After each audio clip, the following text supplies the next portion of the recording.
हर सुबह एक नई खबर लेकर आती है और आज भी कुछ बदलने वाला नहीं।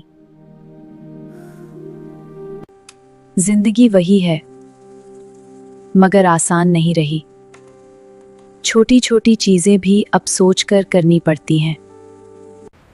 रास्ते तो वही हैं, लेकिन अब हर कदम पर खर्च सोचना पड़ता है, क्योंकि पेट्रोल सिर्फ सफर नहीं, जिंदगी भी चलाता है।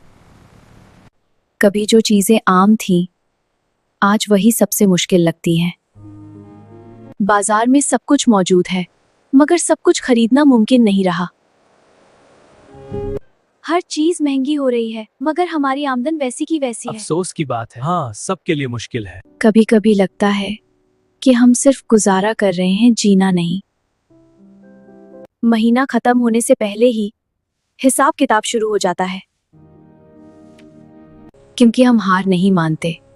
ये सिर्फ एक कहानी नहीं, ये हम सब की हकीकत है।